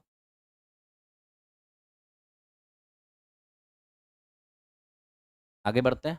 अब मेरे दोस्त इसको देखो, ये क्या है? देखो ये हमसे कह रहा है कि त्रिभुज एबीसी एक समद्विबाहु त्रिभुज है, सी 90 डिग्री है, AC बराबर 6, तो AB का मान क्या होगा? अब आप मेरे दोस्त यहाँ पर देखिए एकदम ध्यान से। क्या आप मेरे दोस्त ये देखोगे, सी हमारा 90 डिग्री है, ठीक है? और ये सी है, ये हमारा ए है, और ये हमारा बी है, ठीक है? और हमें मेरे दोस्त AC दिया है 6, ये सी हमारा 6 दिया है, ठीक? और कह दिया है कि ये समद्विबाहु त्रिभुज है। अगर ये समद्विबाहु त्रिभुज है, तब तो मेरे दोस्त इन दोनों को बराबर होना पड़ेगा। आप कहोगे हाँ जी सर बिल्कुल। हमें AB का मान मांग रहा है। समद्विबाहु में एक कोण 90 यानी समद्विबाहु समकोण हो गया। तब तो ये 6, तो ये भी हमारा 6 होगा। ये 6 और ये 6, तो मेरे मित्र ये हमारा क्या होगा? 6 का स्क्वायर 36, 6 का स्क्वायर 36, 72, 72 का मतलब क्या? 6√2। Very simple. हालांकि आपको पता है समद्विबाहु समकोण त्रिभुज जो है ना, 1 1 और √2 होता है। जब एक का मान 6 है तो √2 का मान क्या होगा? 6√2 हो जाएगा, ठीक है? चलिए चलते हैं क्वेश्चन नंबर 38 की ओर, और 38 नंबर क्वेश्चन को आप देखिए। अब इस क्वेश्चन को देखेंगे, ये मेरे दोस्त क्या कह रहा है? एक लड़का निश्चित स्थान से 24 मीटर पूर्व की ओर और फिर 7 मीटर साउथ की ओर चलता है, तो वो अपने प्रारंभिक बिंदु से कितना दूरी पर है? अब ये देखो, ये आपका नॉर्थ है, ये आपका साउथ है, ये आपका ईस्ट है, और ये आपका वेस्ट है। ये तो आप जानते ही हो, ठीक है? अब ये लड़का कर क्या रहा है? मेरे दोस्त 24 ये ईस्ट जा रहा है। 24 मेरे दोस्त ये ईस्ट चला गया, ठीक है? उसके बाद साउथ में 7 जा रहा है, तो लीजिए 7 में ये साउथ में आ गया, ठीक? हमें कह रहा है कि बताओ सर, ये कितने अपने प्रारंभिक स्थान से कितनी दूरी पर है? ये 7, ये 24, तो मेरे दोस्त ये पाइथागोरस थ्योरम से कितने हो जाएंगे? 25 हो जाएंगे। तो ये आपका 25 हो गया, और 25 इस क्वेश्चन का आंसर हो जाएगा। आइए चलते हैं क्वेश्चन नंबर नेक्स्ट की ओर, ठीक है? अब क्वेश्चन नंबर नेक्स्ट मेरे दोस्त ये क्या कह रहा है, इसको देखो। कह रहे ए और बी का मान फाइंड करें जिसके लिए अनंत हल है। अनंत हल समझते हो ना? अनंत हल का मतलब होता है, एक काम करो मेरे दोस्त, ये हमारा एक इक्वेशन क्या है? एक इक्वेशन है हमारा 3x, ये हमारा a+1 और इंटू a+1 इंटू वाई, और उसको ले आओ इस पार। ये हो जाएगा हमारा 2b और -1 बराबर 0 हो जाएगा। उसको देखो थोड़ा सा, 5x और प्लस ये 1 माइनस 2a है, और इंटू मेरे दोस्त हमारा y है, और माइनस का 3b, और बराबर कितने हो जाएंगे? 0। क्या ही करना है अब मेरे दोस्त, हमें करना क्या है? अनंत हल का मामला है। अनंत हल का मामला है, तो आइए अनंत हल में क्या होता है? a1/a2, b1/b2, c1/c2 बराबर होता है। a1/a2 करेंगे, ये 3/5 हो गया। b1/b2 करेंगे तो ये हमारा हो जाएगा -a और -1, और बाय b2 करेंगे 1 - 2a हो जाएगा। c1/c2 करेंगे तो मेरे दोस्त ये हमारा हो जाएगा -2b माइनस माइनस +1, और c2 करेंगे तो ये हमारा माइनस का 3b हो जाएगा। तो अब यहाँ से अगर हम काम करते हैं, पहले आप इन्हीं दोनों को बराबर कर लीजिए ना। तो देखिए 3 से देखिएगा तो 3 - 6 से हो जाएगा, और 5 से कीजिएगा तो माइनस का 5a और माइनस का 5 हो जाएगा। ये हमारा -a हो गया, ये जाके हमारा -8, यानी ए का मान हमारा हो गया 8, और ए का मान अगर 8 हो गया है तो ऑप्शन नंबर मेरे दोस्त ए के होने के चांसेस मैक्सिमम है। ठीक है, आप एक बार मेरे भाई इन दोनों को बराबर कर लेना, इन दोनों को, तो देखोगे कि आपको बी का मान 5 आ गया है ना। तो देखोगे मेरे दोस्त बी का मान हमारा 5 आ गया है। तो इस तरीके से ऑप्शन नंबर ए इस क्वेश्चन का आंसर हो गया है। चलिए मेरे दोस्त चलते हैं नेक्स्ट क्वेश्चन पे। नेक्स्ट क्वेश्चन को ध्यान से आप लोग देखिए। अब इसको देखिए, ये क्या है। अब हम ये देख रहे हैं कि ये दो सिमिलर ट्रायंगल है। ये वो सिमिलर कैसे है, देखो, जब 11 में आप 0.4 से गुना करोगे तो ये आएगा, जब 9 में आप 0.4 से गुना करोगे तो ये आएगा, और जब 10 में आप 0.4 से गुना करोगे तो ये आएगा। मतलब उसके प्रत्येक भुजा में 0.4 से गुना किए तो इसकी प्रत्येक भुजा आ गया। इसका मतलब एस एस एस सिमिलरिटी से दोनों त्रिभुज सिमिलर हो गया। अब सिमिलर है ट्रायंगल, ठीक है, तो जिनका जिनका रिलेशन है ना साइड का आपस में, उनके सामने का एंगल इक्वल होगा। सबसे पहले 50 और 70 120, तो ये हो जाएगा हमारा 60। इसमें तो दिक्कत नहीं है, आप कहोगे नहीं। बस आपको ये पूछा है कि बताओ सर ये वाली एंगल क्या होगा, ये वाली, तो आप खुद ही बता दो मेरे दोस्त। इसके साइड 10 का इसके साइड 4 के साथ रिलेशन है ना, तो 4 के सामने क्या है 60, तो 10 के सामने ये भी क्या होगा 60। तो इस प्रकार इस क्वेश्चन का आंसर हमारा 60 हो जाएगा। ठीक है, चलो, वेरी मच। आओ मेरे दोस्त, तो यहीं पर आज की क्लास को रोकते हैं। ठीक है, और आप लोगों से बस यही कहना है कि आज भर तो मेरे दोस्त हमने 40 क्वेश्चन कराया आपको, लेकिन कल की क्लास से ये क्लास 1:30 बजे लगभग 2 बजे तक ये क्लास आपकी चलेगी रात्रि में। तो कल से आप लोग कमर कस के तैयार रहिएगा, और पूरी तरह से मेरे दोस्त सजग हो करके इसी तरह से लाइक क्विक का बटन प्रेस करते रहिए, काफ़ी मज़ा आएगा। तो मेरे दोस्त एकदम कमर कस के आप लोग तैयार रहिएगा, मैं भी बिल्कुल कमर कस के तैयार रहूँगा। ठीक है, और एकदम मेरे दोस्त राइट टाइम 10 बजे आपकी क्लास स्टार्ट होती है। 10 बजे आपकी राइट टाइम क्लास स्टार्ट होती है। ठीक, इसमें शुरू के 15 के 20 मिनट, शुरू में 15 से 20 मिनट जो है ना मेरे दोस्त, क्लास 12th के कुछ क्वेश्चन होते हैं, 11 12th के, तो कौशलेंद्र सर आपको 15 से 20 मिनट सॉल्व करते हैं, और 10:20 पर मैं आपकी सेवा आ जाता हूँ करने। ठीक है, और यहाँ से हमारी सेवा तुम्हारे लिए 3 घंटे तकरीबन 40 मिनट के आसपास हमारी सेवा आपकी होगी। ठीक है, वीडियोस थोड़ा लंबा होगा, लेकिन आप लोग पूरी कमर कस के रखना, बहुत मज़ा आएगा। सर बुक से शुरू कीजिए, हम लोग ऐसे ही बुक रख रूम में पड़ा हुआ है। नहीं मेरे दोस्त, आपका बुक बिल्कुल भी पड़ा नहीं रहेगा, एकदम बुक से ही शुरू करेंगे, पहले बुक करेंगे। ठीक है, एकदम एकदम बहुत बढ़िया। पहले मेरे दोस्त हम लोग बुक करेंगे, ठीक, पहले बुक करेंगे और ये 40 क्वेश्चन लास्ट में करेंगे। ठीक, 40 क्वेश्चन लास्ट में करेंगे। चलिए, थैंक यू वेरी मच।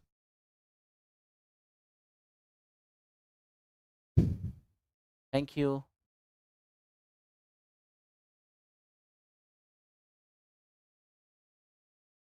कब से होगी? कल से।